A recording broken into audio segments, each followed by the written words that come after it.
моментот се наоѓаме во Бесистенот во Битола. Одиме во Кабаре Лектира. Тоа беше местото пред 7 години каде што прв пат настапив со стендап комедија. Сега во моментот е затворено и не функционира. Побаравме дозвола да го снимиме местото, да видиме во која состојба, па сега ќе видиме внатре.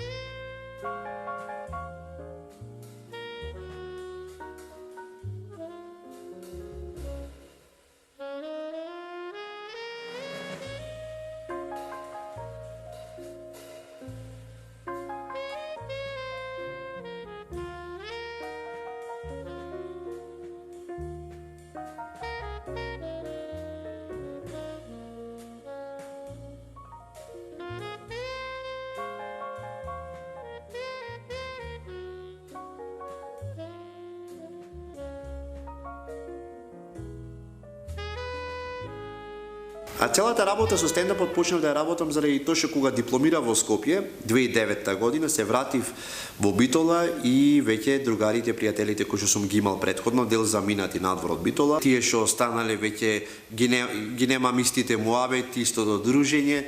В театар не работев, не бев ни вработен, играв во неколку проекти, во некои представи, ама едноставно сватив дека тој живот што сум ги имал во Скопје, дека е прекинат, дека е сечен, дека тука завршува се, дека треба наново тука да родам нов живот и почнав да пишувам материјали за стендап комедија, па бев и во Германија и во Франција на некакви работилници.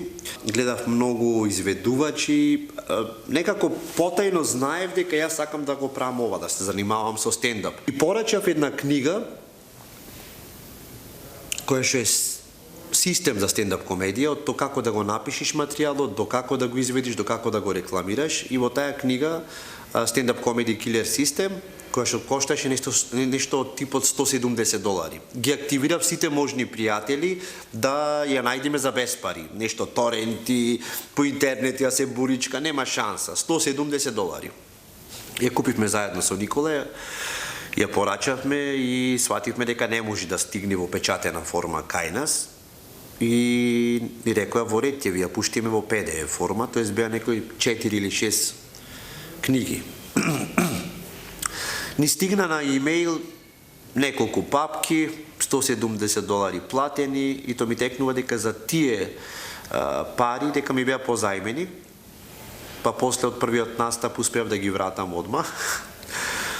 И некако подлабоко навлегов во тоа, што значи да се напиши стендап комеди материјал, дека треба да е на некој начин критички настроено, хумор кој што е од денешницата, од актуелните случувања и нешто кое што малку ќе боцка, ќе провоцира и од една страна ќе е многу забавно. Пред точно 7 години, повеќе, на 21 април 2011 година, овде во Лектира, ми се случи првиот стендап комеди настап и за прв пат да пробам да ја презентирам мојата идеја и тоа што сакам да работам и на кој начин луѓето ги забавувам. Го контактирав и ја споделив идејата дека сакам да правам стендап комедија и да го изведам тоа во живо и плюс да наплатам карти за целото нешто, значи да имам некаква заработувачка. Уште ги нема почнал да ги правам клиповите. И тука локална телевизија, па гостување, па вака ќе биде, онака ќе биде, смешно, забавно, како на филмовите, како во Америка. И кампања ударна, се. Па плакати испечати, цел град го излепивме со плакати. И дојде самиот ден на настанот, настапивме заедно со Никола Тодоровски. Ставивме карта $100. И викам, чекај се, луѓето треба да платат карта за нешто што претходно никогаш не го гледале во живо. Како ќе ги убедиме, на кој начин, во Битола, мислам сепак луѓето ме знаат, ќе дојдат пријатели, дали ќе се смејат. Заради тоа што со стендап комедијата е многу тешко, заради тоа што реакција мора да има одма. Во Америка се случува за да се пробиеш, без разлика колку искуство имат. Настапуваат во локалчиња по 2 минути, по 5 минути, по 10 минути го разбиваат тој материјал. И после години, на крај стигнуваат целовечерен настап да имат. Сега јас сакав да имам целовечерен настап наеднаш. Тоа беше скоро невозможно. Значи, цел материјал што сум го напишал треба да е смешен. Ако не е смешен, луѓето џабе платиле карта. Успеавме да продаеме 300 карти, значи долу во просторот имаше 300 луѓе. И седев таму во едно сопче, те појави човекот кој што седеше на врата, ми донесе 300 скинати карти, ми рече внатре е преполно, еве ти 30.000 денари. Уште пред воопшто да почнам да имам настап, јас веќе имав 30.000 денари. И сега си велам, леле, како ќе помини, што ќе помини, дали ќе се смеат, дали нема да се смеат, што за чудо беше многу интересно и помина преако настапот и си реков, тоа е тоа сега. И после тоа имав уште можда 10 настапи тука во кабарето. И после проба во Скопје, во Магор книжарницата, не знам дали уште функционира. Настапивме таму исто со Никола, помина преако таа вечер. Имаше многу реакции, пукаше од смеа целиот простор. И тука во Битола, и во Скопје, во Магор. Луѓето беа пресреќни дека еве постои некаков начин да се забавуваме, а да не е тоа свирка, диџеј. Кога стигнавме во Скопје, свативме дека немаме озвучење.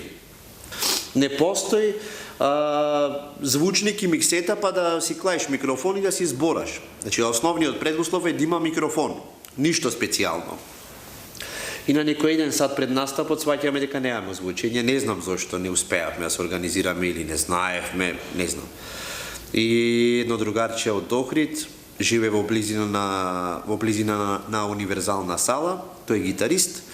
И му се јавуваме на еден сат пред ова, брат, ни треба помош, давај некои звучници, нешто. Вика, јам едно појачало, гитарско. Вика, ако ви одговара, земете го. Пешки ојдовме до универзална и на раце го носевме, тој еден тон тежеше. Ни ги скина рацете, го донесовме до Магор, го уклучивме микрофонот се слушаше како да е подземја со 300 фони, со 300 глупости, ама на крајот испадна преако настапот.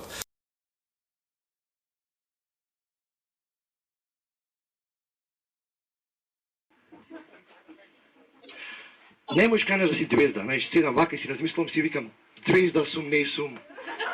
Не, стварно! Ај, ама...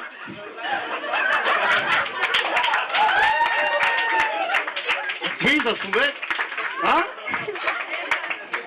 Не можеш ти да имаш пред куќа кал до коленци, а си звезда. Знам, ја ти дајм една звезда, е пример, каже него кој било. Ѓоко Таневски е звезда. Не, пример, сериозна звезда е. И шо не е, оди измеѓу. Седих дома му се ува, ало, Ѓоко Таневски, дома сте? Да, дома сме. За 2 сати ќе ви дојдат дрвата. Која звезда ќе ти се со дрвата? Бред пит дрва, цепи! Ај, може лош беше примерот. Ти дајме, еве, звезди се ДНК. Ало, ДНК, мама, шо правите? Еле, мама, на кафе сме. Добро, мама. Кој си идиш дома, купи флашек билјано и 2 леба. Која звезда жити се? Кај нас звезда, например, Драган Бучич. Не, стварно е звезда. Со вашите 5 минути мене детството ми помина. То се трауми, бе, луѓе. Реагира, се смеја, се заврши настапот и дојде Зоки. Здраво, сакам да настапиш во Джубокс. Викам, добро, еве, супер, почна работата, ќе имам сега настапи и ќе заработува. И вика, окей, дојде настапи во Джубокс. Колку пари карта, вика, да ставиме, појма неам, викам. Некој 150 денари, ајде, Скопје. И вика, добро, 150 денари, 50 за мене, 100 за тебе. Си викам, човече, како, зошто сега? Ем јас настапувам, ем пијачки се трошат 50 за него. Викам, ајде, окей, вајде, вака се почнува. Стигнувам во Скопје, втор настап. Вели, продаени се 20 карти. 20 карти, тоа е ужас. Публиката имав чувство дека во Джубок само не мажени, не женети беа. Стигнувам таму, јас весел, среќен, имав материјал напишано некои 45 минути, со надеж дека ќе се смеат и тоа дека до сат ќе стигнам. Колку беше најавеност. Сат време стендап комедија. Джубокс, излегвам, викам, добро вечер Скопје, јас настапувам како пред 2000 луѓе, И наеднаш гледам тука во првите два реда, ајде насмеме беше муавето, платив карта, насмеме. И јас почнувам вака, така, онака, нема реакција. Пак зборе, пак нема реакција. Леле, ужас, чувството, леле, хаос. А бајдаве го снимав аудио настапот, како ќе си го слушам, после па ќе го подобрувам материјалот и така натаму. Во моментот сакав да го снема материјалот, да го снема снимачот, диктафонот што го имав пуштено, значи едноставно да не постои тоа, да го заборам. 15 минути да настапуваш и да нема никаква реакција, тоа е равно на самоубиство. Замисли, вицој кажуваш, никој не се смеи. И почнувам да се потам, јас едно кажувам во главата ми вика, леле, ужас пропадна, сега што ќе направиш, сега што ќе се случи. Ова е најаката шега. Кажувам и вака гледам една женска пред. Леле. Пред мене, на чекор од мене. Катастрофа. И негде стигнувам пред крајот и почнувам некои шеги со политика. До тие 30 минути немав ништо за политика, се беше некои релации меѓу мажи и жени, некои такви заебанци. И на крајот стигнувам за политика, нешто поима неам, беше за полицајци за политика, поточно беа темите. И луѓето почнаа да се смејат, посебно на политиката. И стана поразително, тоа дека само на политика се смејат. Луѓето се смејат, јас се расположив и уште толку и некако го покрив настапот, ама беше многу тежок. И после тоа немав настапи. Пробавме пак во Jukebox, го одложивме дента дека немаше продажба на карти. Некои како 5-6 карти купени само. И после сватив дека некако морам да се рекламирам. После пак ми се јавија од Магор, ми велат ајде, ела пак направи настап, супер беше минатиот пат, дај да видиме. Се организираме, маркетинг, Facebook, во тоа време колку толку реклама, се стигнувам јас Скопје, од тука патувам со микрофони, со појачалото договорено да ми го донесе. 10 луѓе, 10 карти продаени, надбор 7 пред локало. Леле, сега шопрам, 10 луѓе. На газдарицата и ви велам, дај да го откажиме. Океј, дојдов што дојдов, дај да го. На време си реков, не бе, зашто да го откажувам. Влегов внатре и на тие 10 на 12 луѓе негде, им реков само, дајте столчињата да ги наредиме во еден круг и јас ќе седнам меѓу вас. И така ќе биде настапот. Седнав меѓу нив и тоа можда ми е еден од најубавите настапи. На некој начин ги запознав. На моменти се осетив како дека од кој ќе дозборам јас, некој ќе стане ќе речи и јас сум алкохоличар. После тоа дознав дека една медицинска сестра била меѓу тие, како 2-3 друштва беа нешто, како по двајца, по тројца. Се вратив Битола и решив да почнем да снимам клипови. Морав да направам некоја реклама, се надевав дека рекламата ќе биде само на локално ниво да покријам, барем тука си велам во градот да имам некој настапи, да се развивам, да пишувам и по одредено време стана огромен хит. Првиот клип што го снимив дома, доживеа пример за 2 дена некој 100.000 клика, па после со секој нареден клип по 200, по 300.000 клика имаше, што беше преако. И така се разви целата идеја околу стендап и после тоа почна да ми се јавуваат од сите можни гради, од сите места.